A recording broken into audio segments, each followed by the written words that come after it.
Hey everybody, thanks for stopping by. This is Bat Merc. Today we're going to be reviewing Conan Scourge of the Serpent, issue number 3. Please think about liking and subscribing. That'd be awesome. But let's get in there.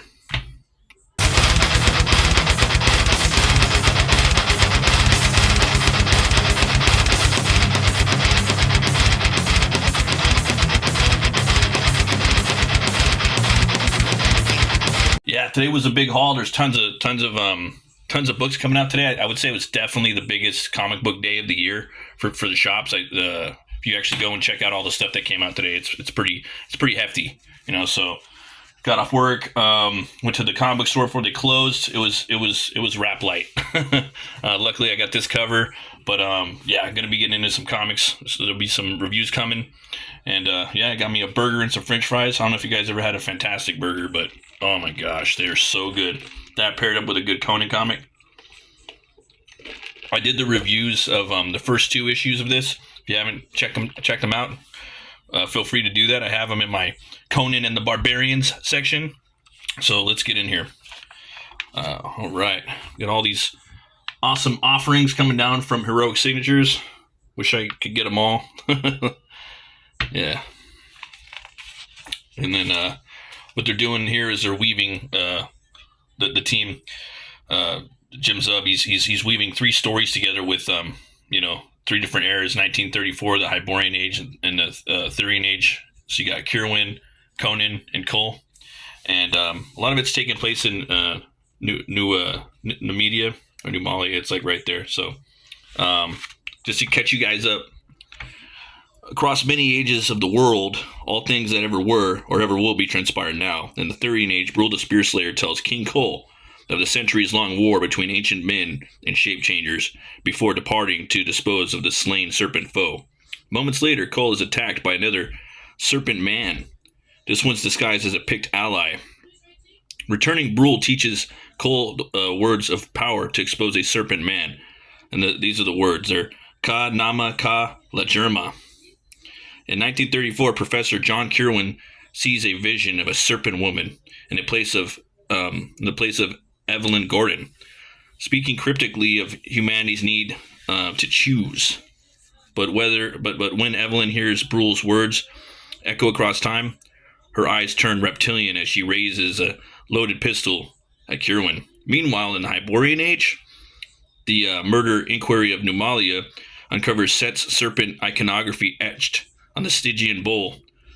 When Astreus Pentanius, the man who hired Conan, arrives and refuses to vouch for him, the Cimmerian erupts, cutting down Astreus and the guards in fury. As Brule's words ripple through time, a piercing screech breaks the sudden stillness. Something fearsome and unseen stalks the museum. The true murderer waiting for Conan in the dark. So that's the three storylines kind of going on at the same time. And here we go. There is no madness, only perception. The unfathomable, enlightened truth that moments, hours, or eons are one and the same. Loving the art in here. I believe this is Ivan Gill. So here we go. We got Conan's, he's in the it's the God and the Bull storyline. He's in this museum. The museum owner's been murdered. He's taken out a bunch of the guards. Then we jump to the 1930s. Kieran knows he could hold back. Mother of God should back away, but this cryptic curse must be fed. Evelyn Gordon's mind and body are not her own. As she strains and thrashes against the doctor, ready to kill any who stand in her way. Evelyn, please. Wherever you are, buried within the maze of the dark diablerie, you sense and have been compromised. Love this shot right here. Love this panel. It's a great way to just kind of open it up. It's got that those vibes of Conan, Arnold Schwarzenegger sitting on the throne, but it's Cole. I think he's doing a good job too. Real quick of like doing his version of Conan and Cole. They look a little different, That's why he's kind of putting them at different ages. So here we go. We got a writer, Grim Jim Zub, artist, Ironclad, Ivan Gill, and you got the same team. Jumping João Canola is the colorist, and Yeah, you got editor Clematis Chris Butera. So it's Conan Scourge of the Serpent, Part 3, Behind the Mask. And then we got Brule's whispering right here to Cole. So I need you to trust me. The sun arose in Valusia, as it always did. The surface of court life in Cole's castle seemed like the unrippled surface of the sea between the tide and tide. Day after day, unchanging and insignificant. The night before may have seemed but a dream, if not for Brule standing next to him, and the gleam of the whirling dragon circlet on his arm to certify his identity. The valiant Pick spoke of trust, but how can Cole trust any of the hollow humans who glide back and forth in this hallway of society? All men wear masks, and many a different mask, with each different man or woman. Is it the real Cole who sits here upon the throne, or was it the real Cole who scaled the halls of Atlantis, harried the fair isles of sunset, and laughed upon the green roaring tides? Perhaps a serpent lurks behind every mask, including his very own.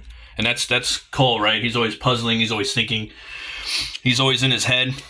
He's paying rent in his own head.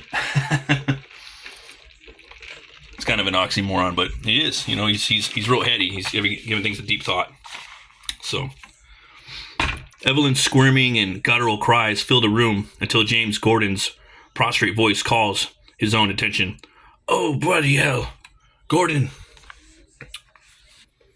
The man sputtered a few more unintelligible sounds before crumbling like a puppet with its strings cut. Jim! Oh, God, I've killed him. He's not dead yet, Evelyn.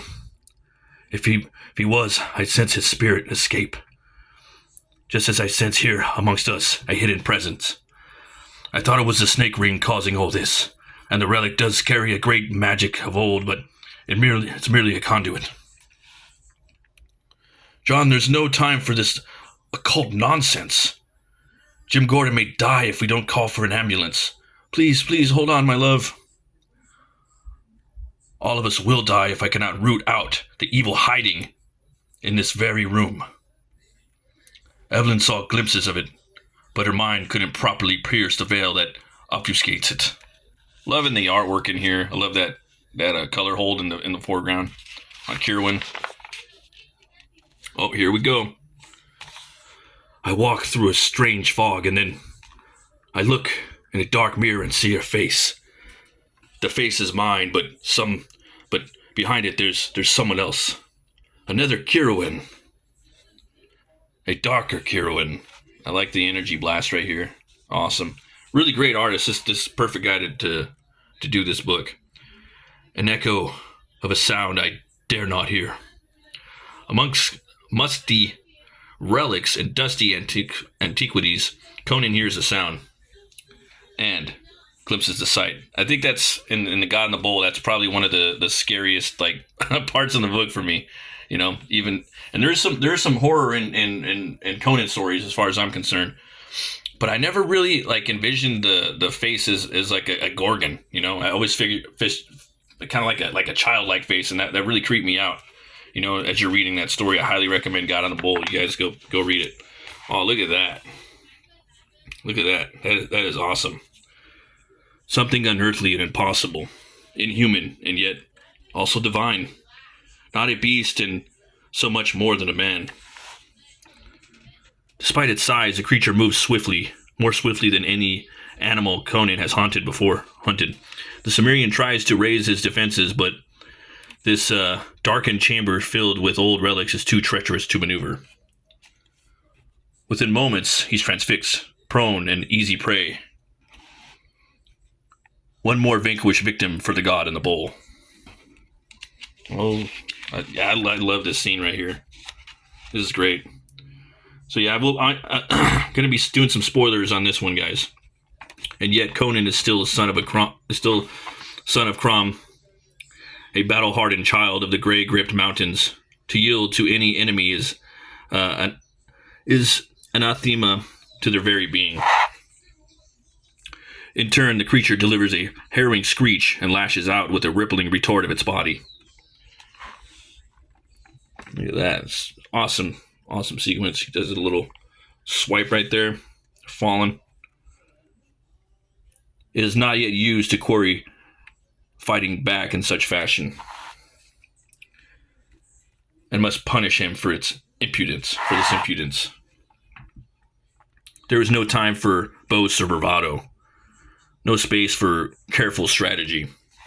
This is only audacity and instinct. Oh, damn. About to snap it. Snap it in half.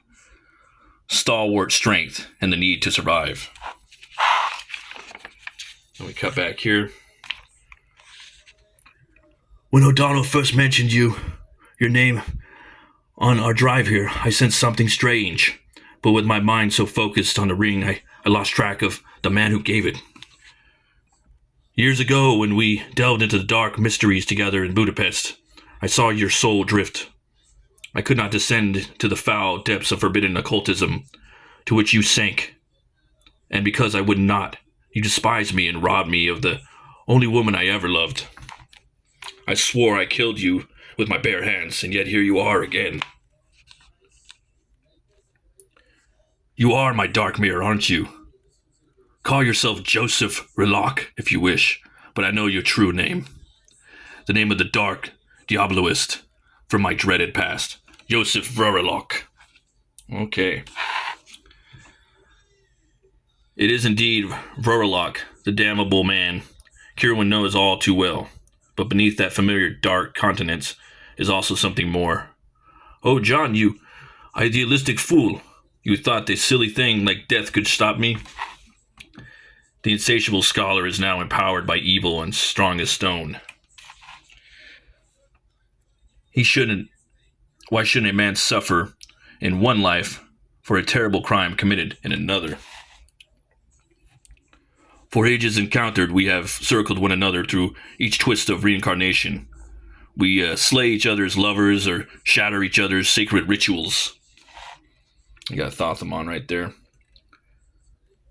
But this time, when you die, the power in that ring will ensure that I am eternal and you do not return. And you got Cole right here. By now, the Serpent priests know that 2 of the sects are gone. They will suspect that we suspect, but not how deep our knowledge goes. We must root out the pretenders, so the dragon may catch the snake in its unyielding jaws. I will defend you till my blood runs cold. But even so, be ready, Cole. King Cole, be ready. Lord King, the hour of the council is at hand. We stand ready to escort you to the council room. A few eyebrows raise as the pick strides defiantly behind the king rather than showing proper deference, but whatever their concerns, none voice their dissent. Cole's thoughts drift once more to the labyrinth of trickery and illusion that root in his kingdom. He longed for the leap of and clang of swords, for the joyous freedom of battle. Did his ancestor feel a familiar fire before they confronted the serpents in their midst? Did they die in brave battles or scream like craven cowards as assassins stole their faces before they stole their lives? Dude, look at this. Oh, man. Loving this artwork. As the counselors filed and arranging themselves in order of rank, Cole sweeps the room with a swift stare before he begins his dire speech to warn them of the great deception he encountered last night. 17 counselors, all known to him, all had espoused his cause when he ascended the throne. Surely there is no chance of treachery here. Men of Eleusia. And I'm going to leave it right there, guys. I spoiled a lot of it, but I'm going to leave a little something for you right there. There's some more action. Then there's a setup. We got one more issue left. Let's jump to the back. Let's check out some back matter. We got these covers right here. This is actually my personal favorite by Gerardo Zaffino. Pardon my French. I dig this. These covers are cool too. This one's definitely got a lot of like a palette of Frank Frazetta. I like that. A lot of Frazetta colors going on in there. That's really cool. I don't know if it's done with computer or what, but it's pretty badass. These are cool. Kind of reminds me of like 90s animated movies. Like some of the Disney stuff, some of the DreamWorks stuff. Like Prince of Egypt and Beauty and the Beast, that type of deal. You know what I mean? Then we got The Legacy of the Serpent, John Kirwan, and The Ring of Set by Jeffrey Shanks. So we get a little essay right here. Let's get into it. I knew as soon as I saw the ring, the ancient and accursed ring of Thoth-Amon, handed down by the foul cults of sorcerers since the forgotten days of Stygia. I knew that ring was yours, and I knew what ghastly rights you came to possess it, and I knew its power. Robert E. Howard, the Hunter of the Ring. Robert E. Howard's story, The Hunter of the Ring, first published in Weird Tales in June 1934, is the clearest window into the early life of Professor John Kirwan. Howard's best known occult investigator. Longtime readers should remember Professor Kirwan from last year's miniseries, Conan, Battle of the Blackstone. A scholar of the esoteric arts, he is driven by intellectual curiosity as well as physical scars, regret, and a hard-earned understanding that knowledge can be a curse. The tale sits comfortably within the occult detective tradition popular in pulp with Edwardian fiction. So if you guys like Hellboy and John Constantine, this is, it's kind of where it came up. Writers such as Algernon Blackwood, William Hope Hodgson, and Seabury Quinn had already established the formula of a knowledgeable investigator confronting supernatural forces. Howard, however, was never content in simply imitate a genre or the flavor of an author, of a favorite author. Sorry, he would use the familiar structure as a frame for something more emotionally complex. The occult mystery at the center of the Hunter of the Ring becomes the catalyst for Kirwan to confront a personal failure that still haunts him long after his youthful immersion into forbidden knowledge. The story begins in Kirwan's study as he and a colleague, John O'Donnell, listen to a mutual friend, James Commissioner Gordon. A lot of people used that name back then. He's even in the shadow, long before Batman, before Bob Kaner and Bill Finger. Tells a strange tale of an apparent string of near fatal violent impulses from his wife, Evelyn, directed at him. Gordon describes her eyes going blank, as if the person behind them was no longer present. After some questioning, Kirwan becomes suspicious of a curious wedding gift that the couple recently received from a family friend named Joseph Rouloc, a strange copper ring in the form of a coiled serpent with its tail in its mouth. After the men witness another incident in which Evelyn, clearly entranced, pulls a revolver out of a drawer and shoots her husband, Kirwan, with O'Donnell in tow, rushes into the house of Rouloc. When they confront him, it is revealed that he is actually the long-hated nemesis of Kirwan, the dark occultist, Joseph Rouloc.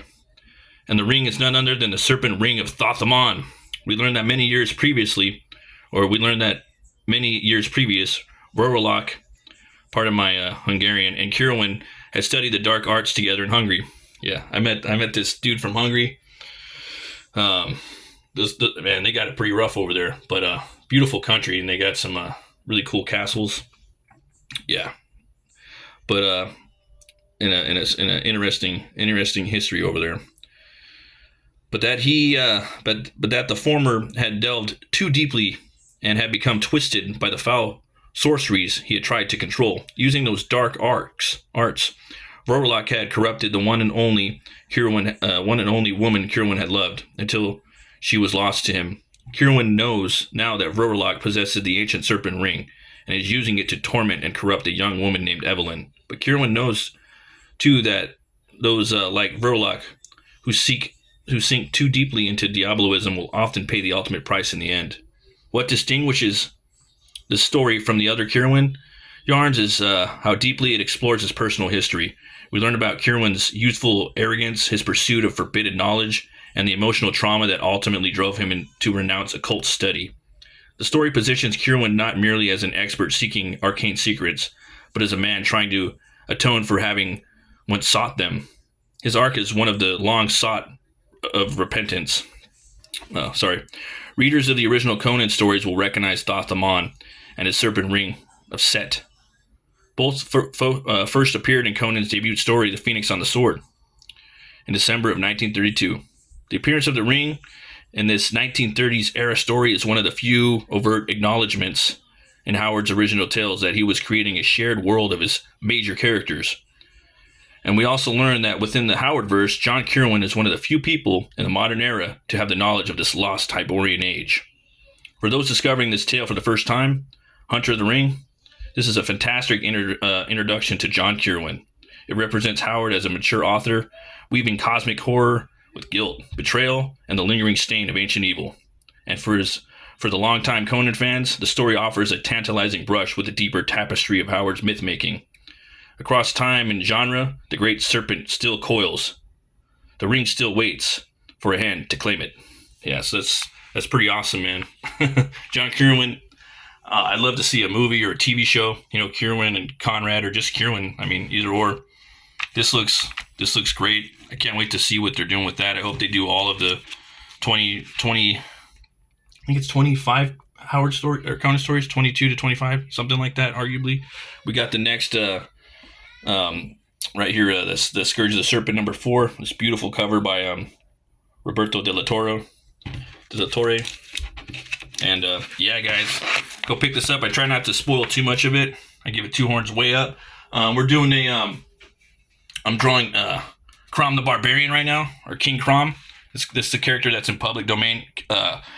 CROM the Barbarian was the first ever barbarian character that was published in comics prior to Conan. He actually is based off of Conan, but Conan wasn't in comics at that time.